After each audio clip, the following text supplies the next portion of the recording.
On the 6th of January 2020, the Financial Conduct Authority wrote an open letter to the wholesale general insurance market, warning that there was an expectation that the sector should be proactive in tackling incidents of non-financial misconduct.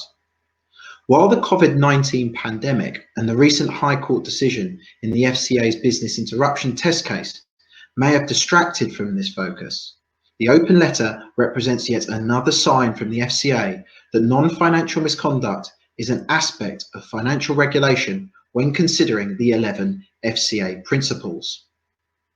On the 28th of September 2018, Megan Butler, the Executive Director for Supervision at the FCA, wrote an open letter to the Right Honourable Maria Miller MP, at that time the Chairwoman of the House of Commons Women and Equalities Committee. The primary purpose of the letter was to restate and expand upon evidence provided to the committee, which explicitly stated that sexual harassment fell within the regulatory framework of the FCA. Even before Ms. Butler's letter was published, many regulated firms were already looking at personal misconduct, especially sexual misconduct, committed by their employees through both employment and regulatory lenses. However, Ms. Butler's letter left the industry in no doubt that in the view of the FCA, sexual harassment was misconduct which falls within the scope of its regulatory framework. Within its definition of non-financial misconduct, the FCA includes sexual misconduct, sexual harassment, other forms of harassment, bullying, discrimination, exclusion, and intimidation. The FCA's focus on non-financial misconduct appears to be twofold. From the perspective of the regulated individual, the FCA is interested in the alleged perpetrators of non-financial misconduct. For example, depending on the precise circumstances, substantiated allegations of non-financial misconduct may result in an individual being found to have breached one or more of the FCA's conduct rules, or potentially call into question their fitness and propriety. From the perspective of the regulated firm, the FCA expects the culture of a firm, or even a sector, to combat instances of non-financial misconduct. The FCA has made clear, including within a speech on the 19th of December 2018 by Christopher Woolard, then the Executive Director of Strategy and Competition, and now a former interim chief executive, that the debate has moved well beyond diversity as nice to have. It is now increasingly recognised as a commercial imperative for firms. The FCA has also commented that the way that firms handle non-financial misconduct, including allegations of sexual misconduct, is potentially relevant to the FCA's assessment of that firm in the same way that their handling of insider dealing, market manipulation, or any other form of misconduct is. However, in the context of the Black Lives Matter movement, the progress of the FCA towards regulating non-financial misconduct is likely to move even faster. Regulated individuals and firms may soon be required to demonstrate more proactive steps to ensure that non-financial misconduct does not impugn upon their propriety to be regulated. On the 22nd of July 2020, in his appointment hearing with MPs on the Treasury Select Committee, the new FCA Chief Executive, Nikhil Rathi, said he wanted to encourage diversity in all its dimensions. He specifically mentioned that the Black Lives Matter movement had touched a nerve in organisations, and it was his aim to help employees speak up about their diversity issues. He said, "There are deep issues in the financial services industry, and I'm sure they are challenging the FCA as well. There is an issue in terms of the talent pipeline in the organisation, how talent is attracted in, and how talent is developed. There will, I believe, be issues to be discussed around unconscious bias, and I think the Black Lives Matter movement has really touched a nerve in many organisations where colleagues are beginning to speak up much more openly about the issue." He said that diversity of thought would be critical in helping the FCA tackle the complex policy problem it is facing. So what will the FCA consider to be non-financial misconduct? And what steps can be taken by regulated individuals and firms to proactively tackle incidents of non-financial misconduct? Until very recently, many of the statements from the FCA have been in relation to sexual misconduct. Obvious examples of non-financial sexual misconduct would include criminal convictions for sexual offences, including rape, sexual touching, or the possession of indecent images, or sexual harassment, which does not form the basis of criminal conviction. At first blush, this may not appear to be controversial, that criminal convictions or cautions can constitute misconduct. However, the FCA handbook explicitly states that criminal conviction is not a bar to being regulated. In order for this non-financial sexual misconduct to be relevant, it must impact upon the integrity or efficiency of the market. And while an unattractive defence, it may be difficult for the FCA to argue that a conviction or caution for sexual touching impacts directly upon market efficiency.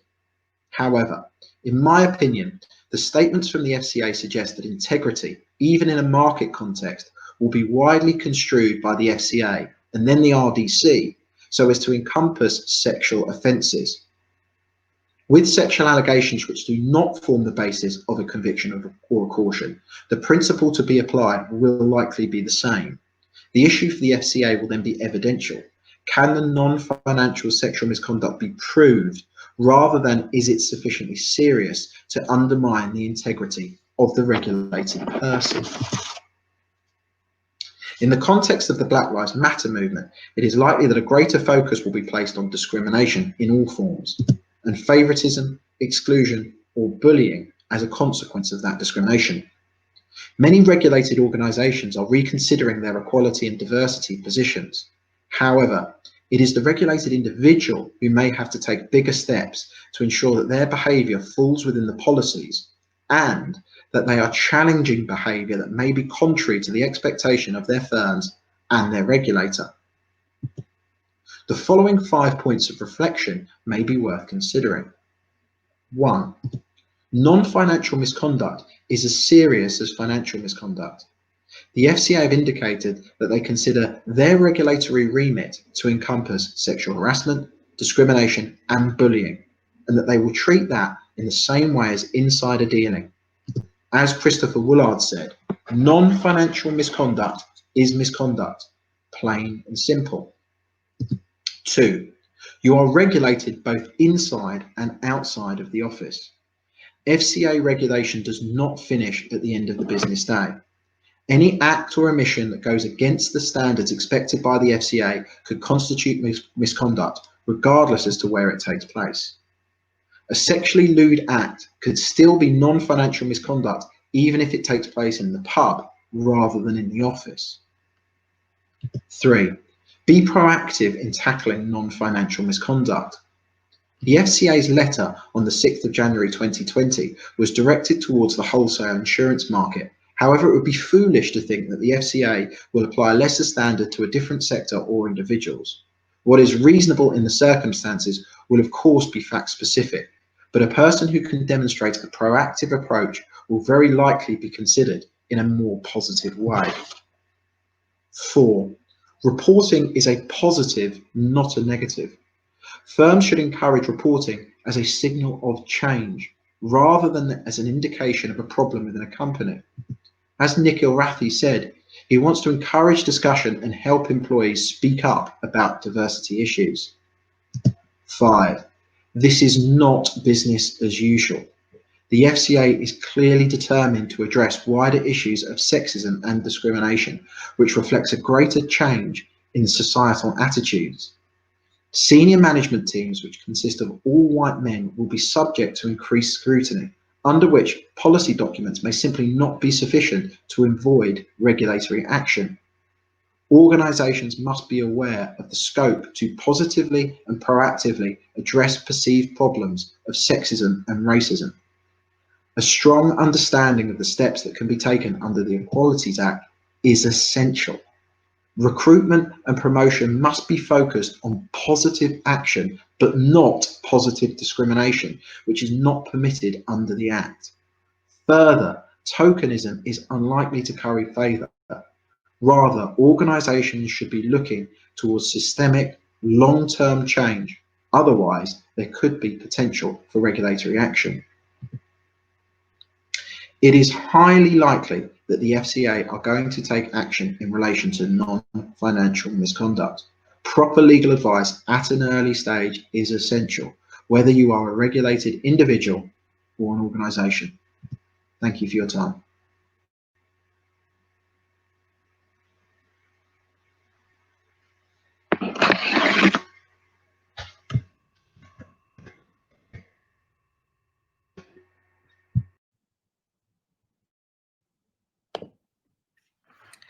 2020 so far, despite the limitations that we've operated under, has been an extremely interesting year in respect of sanctions in the UK. We started back in January with an investigation into Standard Chartered Bank, which perhaps gives you an initial idea as to why sanctions are so important.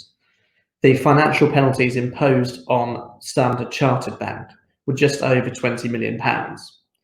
That was reduced from approximately £30 million simply as a result of early engagement with the regulator and the self-reporting that Standard Chartered Bank engaged in. You may compare it to our usual approach in the Crown Court in the UK to credit at the first available opportunity. The sanctions were imposed largely because of two things. First of all was the lack of monitoring that took place in respect of online operations and online banking in the UAE. That was largely driven between 2010 and 2014 by a lack of geotagging and also a complete failure to take any action in respect of this. There had already been a substantial investigation into Standard Chartered Bank, again to do with sanctions, because of their failure to monitor the situation properly with respect to a business called Spurs Bank. Now, Spurs Bank were a Russian bank which were part of a transaction involving DenizBank, who are a large Danish private bank. At the time of these transactions that related to Standard Chartered, the sanctions in respect of Russia were such that they fell foul of the rules. And following an FCA investigation, there was a fine that totaled £102.16 million. This simply shows us that the size of these financial penalties continues to grow, and that early compliance with clients can ensure that there is a substantial reduction in the size of any financial penalty. Whilst 2020 has been interesting, the likelihood is that 2021 will be even more so. This presentation started, as you remember, with an image of the EU and the UK fitting together, because up until the 31st of December of this year, the EU sanctions will continue to apply. The EU sanctions as a regime are quite structured and actually quite straightforward. They apply to anyone in the UK and also to any actions taken by anyone outside of the UK. And the way that they're categorised is into trade, financial and immigration. And at the moment, it's enforced by the Department for International Trade, so part of Her Majesty's Treasury and the Home Office. However, as a result of Brexit, if it eventually happens indeed, we will have coming into effect the Sanctions and Anti-Money Laundering Act. You may have heard it referred to already as SAMLA. What SAMLA will do is divide sanctions by themes and jurisdiction. Now, some of these themes can include chemical weapons, counter-terrorism, be that domestic or international, and also specifically relating to ISIL, Daesh, and Al-Qaeda. There is an entirely new body that's been established, which is the OFSI. The OFSI reported on the 9th of October in their annual review a marked increase in the value of penalties that are being imposed. That's largely driven, as I touched on at the start of this, by large-scale investigations into entities such as Standard Chartered Bank and Spurs Bank. That is likely to continue, as what we've seen is the OFSI taking a far more hands-on approach and a far more structured approach to enforcement than the DIT did previously. What is particularly interesting is that in post-Brexit, it will likely more closely monitor the US system, whereby you can grant general licenses which effectively allow a permit where sanctions don't necessarily bite in the same way they do at the moment. So in terms of the issues that we need to be aware of in advance of the 31st of December, there is already a marked lack of clarity about exactly how the UK legislation in respect of sanctions will work alongside those in the European Union. We've seen already in respect of other legal issues and indeed economic issues, the difficulties in separating the UK from the EU and also in building a new regime to work forward from. As you can see, that framework is in a very basic stage, and that's likely to change as time goes on, and to see where European legislation will continue to have some sort of element of direct effect. What is lacking most of all is any clarity as to how we will work as the UK alongside both the EU and the US. The US some years ago introduced the Magnitsky Act, which related to ensuring that those guilty of human rights abuses, and it arose from the death of Sergei Magnitsky in Russia, whereby there were then various individuals placed onto sanctions lists, they will effectively be subject to far harsher sanctions. They won't be permitted to trade. And the UK have indicated they will adopt their own Magnitsky Act and actually now start to enforce it, which up until now has not taken place. The EU is not as far on in respect of that. And so the Magnitsky Act is a very early example of how the UK is already starting to mirror more closely the systems used in the United States. To take that slightly differently, there was the introduction of the Russia sanctions EU exit regulations in 2019. And again, as the situation in the Ukraine and Russia develops, it will be interesting to see whether the UK sides with the more traditional EU legislation and EU guidance that we've been subject to so far, or instead takes the more general, freer approach that the US have had. What it will likely mean for clients is that there is a greater freedom to challenge specific sanctions. And so it is important to ensure clients are ready for the change in two ways, both to ensure that they have continued compliance with the sanctions regime in the UK when it is introduced on the 1st of January 2021, but also that they are aware of the various opportunities that this new system may well afford. It is likely that customer due diligence and KYC will have to be updated to reflect the new rules. And indeed, various corporations have already indicated that they will look to do that, certainly in the latter part of 2020 and continued through the early part of 2021. In summary, the changing picture of sanctions is one that at the moment lacks clarity. But as well as offering further difficulties to deal with in terms of compliance, it will likely offer further opportunities in terms of where companies can do business and in what sector they can do that business in.